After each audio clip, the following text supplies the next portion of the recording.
Yes guys, welcome back to another video. Welcome to the George Benson Football Channel. Today we have got a lot of Chelsea news, and since I posted my video earlier on about Kylian Mbappe joining Chelsea, a lot of you lot thought I was absolutely bonkers, thought I was mad to even be considering Chelsea being potentially the next club for Kylian Mbappe. But as I've posted that video, a few hours later, all of a sudden, you've got The Times talking about it. This isn't a joke publication. This is a legitimate, reputable news source saying that Chelsea are one of the possibilities to sign Mbappe this summer. And of course, in my video, I didn't just make it to clickbait, as I was accused of. It was more a case of, well, let's be realistic about this here. €200 million transfer. Very few clubs in the world have the potential to be able to execute this kind of deal. So in this video today, we're going to discuss Levi Colwill being called up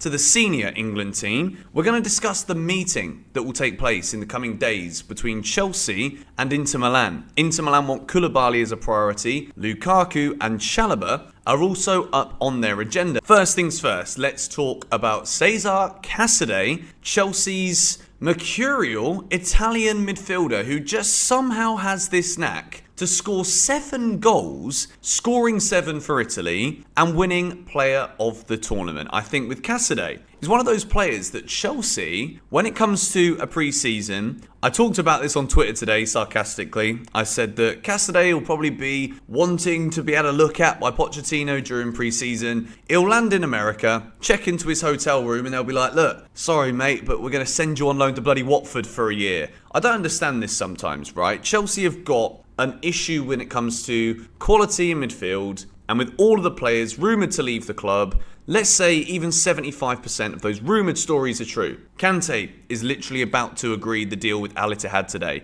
Kovacic, personal terms agreed with Manchester City. Mount doesn't want to sign a new deal. Wanted by Man United. Wanted by every other top Premier League club out there. So when you look at this, Chelsea are left with Kane Chukwuemeka in the midfield. That is what we're left with. Conor Gallagher, also wanted by loads of clubs. Chelsea open to sell. Kai Havertz, reportedly ready to leave as well. So Chelsea do not have depth in the midfield positions. We want Caicedo. We know that already. We want various other midfield targets. But sometimes I think at the moment when it comes to Chelsea, there is a lot of attention being placed on making sure that the young talents at the club don't feel too much pressure. Now, I watched a lot of Casadei at the Under-20 Championships. When you look at how many Chelsea players were there, virtually everybody impressed. Khan's only got 90 minutes, but when he played, he looked absolutely brilliant. Harvey Vale was fantastic. Take it back to what Andre Santos was doing for Brazil. Absolutely magnificent. So with Casadei, the brilliant thing about him is he's got this knack of arriving in the box,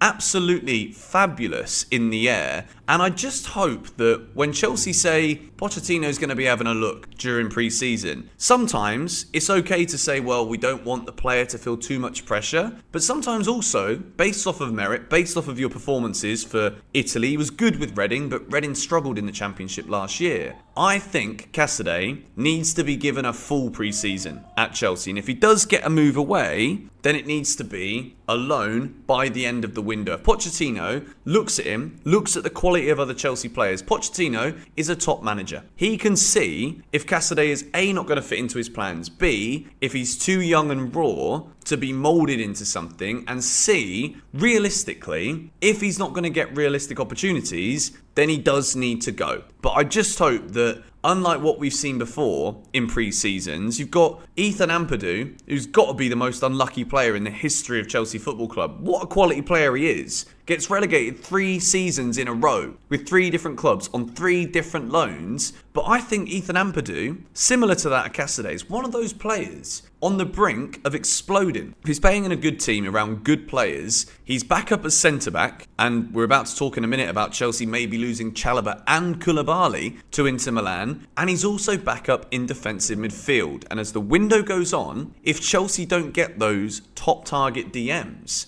then Ethan Ampadu can play in all of those positions, has been incredibly unlucky, but there is something about a player who's got that ability. Sometimes, when he's not playing around good players and he's getting relegated, does something to the mind, but at the same time, it's not necessarily a reflection of the player being bad. I think Ethan Ampadu's brilliant. I think he was great for Wales at the World Cup also, and I would like to see both Casadei and Ampadu given a full pre-season of games, minutes and time training under Mauricio Pochettino. We move to discuss Real Madrid and Kai Havertz. The updates with this one. Real Madrid have no intention to pay big fee for Kai Havertz. He's appreciated by Ancelotti, but no plans to spend €60 million plus add-ons requested by Chelsea. Negotiations currently off. Could only change if price tag will be lower later in the window. I think with Havertz, it's one of those where, again, we're led to believe Pochettino wants him. You can make all of those comparisons between the Dele Alli role at Spurs, where Tottenham was so good, Ali was brilliant. Could Havertz be moulded into that? Yeah, probably. But at the same time, patience has ran thin with Kai Havertz at Chelsea. And an offer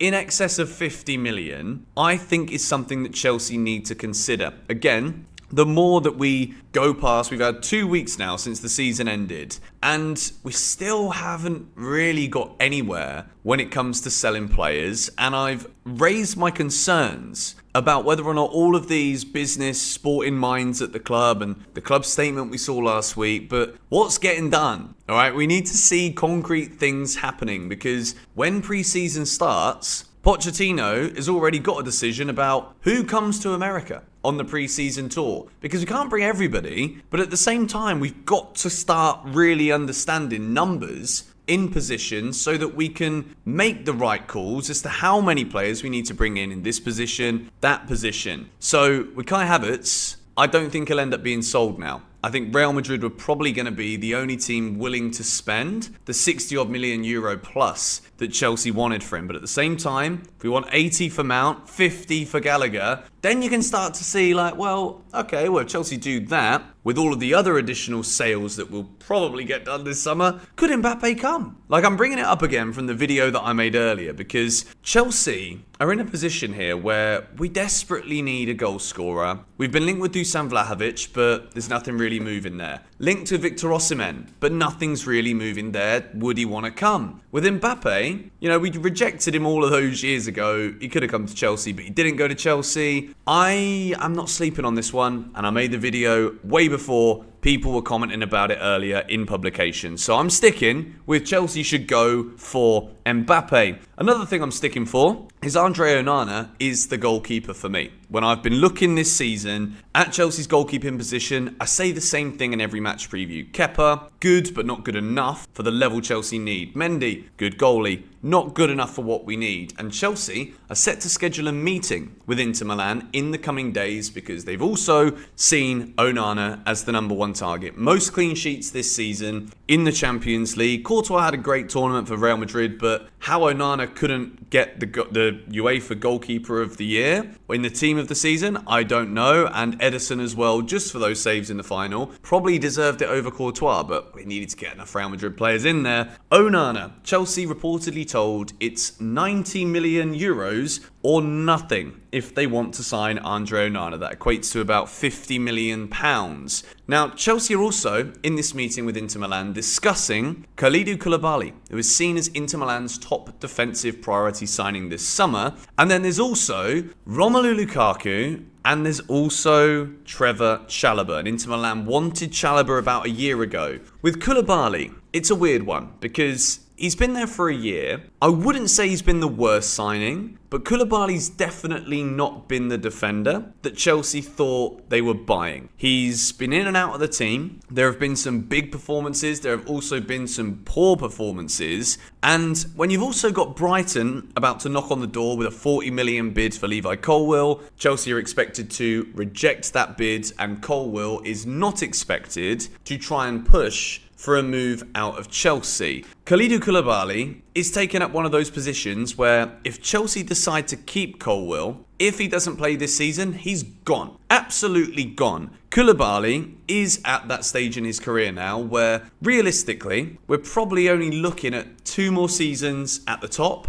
And we thought last season he'd be at the top, and it wasn't really at the top. Colwill had a better season than him. So, with Chelsea pushing for Andre Onana, Inter Milan wanting Kalidou Koulibaly, to me this seems like the perfect opportunity for Chelsea to offload Koulibaly to Inter, knock a significant price off of the fee for Andre Onana, and create that direct pathway into the team for Levi Colwill, which means that if Brighton keep knocking on the door, Levi will look at the position that he's gaining within the team, within the hierarchy, with players maybe leaving, and he'll be comfortable to stay. He will want to stay, and I think that's exactly what Chelsea need. With Trevor Chalobah as well, if Koulibaly is the priority, then I guess it depends on how negotiations go between Inter and Chelsea as to whether or not Chalobah goes to Inter or Koulibaly. I strongly recommend to Chelsea Football Club not to sell both of them, because with Silva's age, we do need backup in defensive areas for next season, and selling both Koulibaly and Chalobah to Inter, I don't see as a very smart move. Gonna wrap this news video up here, guys. There is a lot of stuff happening right now, so I'm gonna try and keep things brief, and then with the Mbappe video earlier, when there is a big story, we can expand on it a little bit more, because at the minute, it's still all talk. It's all the same stories. It's all the same updates, and nothing's happening. Get stuff moving, Chelsea. We need to do it now. Poch doesn't want to be waiting until the end of the window to know what players he's working with. Let's see how this one goes. Come on, you Blues.